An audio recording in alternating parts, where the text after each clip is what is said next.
Hello friends, നമസ്തേ. നമ്മുടെ വീടിൻ്റെ തൊടിയിൽ തന്നെയുള്ള കപ്പളമാണ്. ചുമ്മാ കിളുത്ത് വന്നതാണ്. 3-4 ഉണ്ട്. ആവശ്യത്തിന് നമ്മൾ ഉപയോഗിക്കും, കറിക്കൊക്കെ എടുക്കും. പിന്നെ ബാക്കി വരുന്ന പഴുക്കും. കിളികൾ, പലതരത്തിൽപ്പെട്ട കിളികൾ വരും. അവരൊക്കെ കൊത്തി തിന്നും. നല്ല രസമാണ്, നല്ല കണ്ണിന് നല്ല കാഴ്ച അത് കാണാൻ. കിളികൾ വരും. ഞാൻ വീഡിയോ ആയിട്ട് എല്ലാവരെയും കാണിക്കാൻ എൻ്റെ ഒരു ആഗ്രഹമായിരുന്നേ. അത് ഇന്ന് തന്നെ ഞാൻ ചെയ്യാമെന്ന് വെച്ചു. അപ്പോൾ ഈ കപ്പളങ്ങ ഉണ്ടല്ലോ, മെഴുക്കുരട്ടിക്കും കപ്പളങ്ങ കറിയൊക്കെ വയ്ക്കാം. നല്ല പരിപ്പും കപ്പളങ്ങ കറിയൊക്കെ. ഇത് നമ്മുടെ വീടിൻ്റെ വടക്ക് കിഴക്ക് ഈശാന കോണം കേട്ടോ. അതായത് കിഴക്ക് ഭാഗം. അവിടെ ഇപ്പോഴത്തെ ഒരു കുമ്പളം കയറി വരുന്നുണ്ട്. കുമ്പളം കണ്ടില്ലേ? വീടിൻ്റെ മേളിലോട്ട് കയറിയിട്ടുണ്ട് അതിൻ്റെ ഒരു തലയെ. അപ്പോൾ കണ്ടോ, കുഞ്ഞിക്കയൊക്കെ കിടക്കുന്ന കണ്ടില്ലേ? ഒരു കുഞ്ഞാരി, ഒരു കുഞ്ഞാപ്പി ഇവിടെയും കിടപ്പുണ്ട്. ഈ കുമ്പളം ഉണ്ടല്ലോ, ചില സ്ഥലങ്ങളുണ്ട് വീടിൻ്റെ, അതായത് വടക്ക് വശത്ത് കുമ്പളം പാടില്ലെന്നാണ് പറയണത്. വടക്ക് വശത്ത് വന്നു കഴിഞ്ഞാൽ തെക്ക് പട്ടട വയ്ക്കുക എന്നൊക്കെ പറയും. പിന്നെ ദുരിതം മാറിയാലെന്നൊക്കെ പറയേ. ഇപ്പം നമ്മുടെ ആ ഭാഗത്തല്ല, കിഴക്ക് വശത്തെ കുഴപ്പമില്ല. പിന്നെ അത് പറയാൻ കാരണം ഞാൻ ചോദിച്ചപ്പോൾ പറഞ്ഞത്, ഈ ഓരോ മുട്ടിനും കുനുകുനാന്ന് കുമ്പളങ്ങ കഴിക്കുകയല്ലേ, അങ്ങനെ വന്നാൽ ഇതിൻ്റെ പ്രശ്നമുള്ളതെന്നാണേ എനിക്ക് കിട്ടിയ അറിവ്. ഓക്കെ, ഒരറിവ് ദിവസം നമുക്ക് കിട്ടണം, നല്ലതാണല്ലോ. പിന്നെ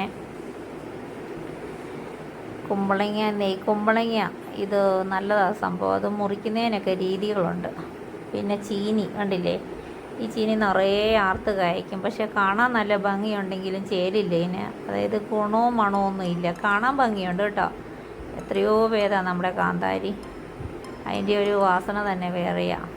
ഇത് ചുമ്മാ മുളകാണെന്നും പറഞ്ഞ് നമുക്ക് കറിക്കകത്തൊക്കെ ഇടാം, അത്രയേ ഉള്ളൂ അതിൻ്റെ ഗുണം. പിന്നെ എനിക്കിവിടെ വലിയ ചെടികളൊന്നുമില്ല. ചെടി വെച്ചാൽ തന്നെ നമ്മുടെ ബക്കുമോനുണ്ടല്ലോ, അവൻ അതെല്ലാം വലിച്ചു പറിച്ച് ദൂരെ കളയും. പിന്നെ മഞ്ഞൾ ഈ കിഴക്ക് ഭാഗത്ത് നമ്മുടെ മുറ്റത്തൊക്കെ ലക്ഷ്മി ദേവിയുടെ കടാക്ഷം ഉണ്ടാവും. വെച്ച് പിടിപ്പിക്കുന്നത് നല്ലതാണ്. ഞാനത് വെച്ച് പിടിപ്പിച്ചിട്ടുണ്ട്. പിന്നെ ഈ മാതിരിയുള്ള ചെടികൾ അവൻ നിർത്തുകയല്ല, അവനതെല്ലാം കടിച്ചു പറിച്ച് ദൂരെ കളയും.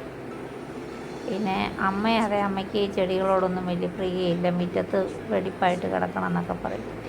അമ്മ കിടപ്പായ പിന്നെ ഇപ്പം കണ്ടില്ലേ, ചെടികളൊക്കെ ആർത്ത് വരുന്നുണ്ട്. മീൻസ് അമ്മയ്ക്ക് ഇലയൊന്നും വീഴുന്ന ഇഷ്ടമല്ല. പിന്നെ ഒരു തെങ്ങുണ്ട്, ചെന്തെങ്ങെന്ന് പറയും. ഇത് നമുക്ക് അരിക്കും വെള്ളം വെട്ടി കുടിക്കാൻ നല്ലതാണ്. ഇത് പറിക്കുന്നത് എങ്ങനെയാണെന്നറിയാവോ? വീടിൻ്റെ മണ്ട ഇപ്പം കാണിച്ചു തരാമേ. കണ്ടോ, അവിടെ കയറിയിട്ട് ഞാൻ തോട്ടി കൊണ്ട് ഡിസ്റ്റൻസ് ഇത്രയേ ഉള്ളൂ, വലിച്ച് താഴോട്ടിടും. ശരിക്കും പറഞ്ഞു കഴിഞ്ഞാൽ റിസ്ക്കാണേ. പലവട്ടം താഴെ പോകുമെന്ന് ഞാൻ വിചാരിച്ചിട്ടുണ്ട്. ചെന്തങ്ങ കരിക്കും വെള്ളം വെട്ടി കുടിക്കാൻ നല്ലതാണ്. പിന്നെ തുളസിയാണ്, നിറയെ തുളസിയാണ്. കപ്പളങ്ങാപ്പഴം തിന്നാനായിട്ട് ആൾക്കാരെത്തി. കണ്ടോ, ഒരു കക്ഷി പച്ചക്കിളി, കുരുവിക്കുഞ്ഞ്, ഇതിന് എന്നാ പറയുന്ന പേരൊന്നും എനിക്കറിയില്ല. പച്ചക്കിളി 3-4 പേരൊക്കെ ആയിട്ട് ഒന്നിച്ച് വരും ഇതുങ്ങൾ. നല്ല ഭംഗിയില്ലേ കാണാൻ? 2 തീർക്കാറ്. ഏതാ ഒരു കക്ഷി അവിടെ ഇരിപ്പുണ്ട്, മൂപ്പര് നല്ല കാക്കക്കറുമ്പൻ. ഡെയിലി എനിക്കിവിടെ 2 പേര് വരുന്നുണ്ട്. ഞാൻ ചോറ് വയ്ക്കും, ഒരു ചിരട്ടയ്ക്കകത്ത് ചോറ് കൊടുക്കും, വെള്ളവും വെച്ചേക്കും. സ്ത്രീകൾക്കൊക്കെ വേണമെങ്കിൽ ഉപയോഗിക്കാനായിട്ട്. അടുത്ത പാർട്ടി വന്നു. ഇതിന് പറയണ പേര് കവളങ്കാളി. ഇതും കൂട്ടായിട്ടാണ് വരുന്നത്. കണ്ടോ എന്തൊരു ഒത്തൊരുമയാണെന്ന് വെച്ച്. ഒരു പാർട്ടി പോകുമ്പോൾ അടുത്തയാൾ വെയിറ്റിങ്ങാണ്. ഇനിയും വരുവേ, ഞാൻ കാണിച്ചു തരാം. തിന്നോ. ഈച്ചി ആർക്കുന്നുണ്ട്. ക്യാമറ എടുത്ത് കണ്ടോ. കഴിഞ്ഞ ദിവസം ഒരു 5 എണ്ണം മേളിലുള്ള അമ്മ പറിച്ചുകൊണ്ട് പോയി. ഞങ്ങളുടെ ബക്കുമോന് ഭയങ്കര ഇഷ്ടമാണ് കപ്പളങ്ങ. ഒത്തിരി പഴുക്കുന്ന അവന് ഇഷ്ടമില്ല. ചനച്ചതാണെങ്കിൽ കറുമുറ തിന്നാൻ ഇഷ്ടമാണ്. കണ്ടോ, കക്ഷികളെല്ലാം വന്നിരിക്കുന്ന കണ്ടോ. ഒരാളുടെ ഊഴം കഴിയാൻ നോക്കിയിരിക്കുക. നല്ലതല്ലേ ഇതുങ്ങളുടെ ജീവിതം? അടുത്ത ആൾക്കാരും വരും.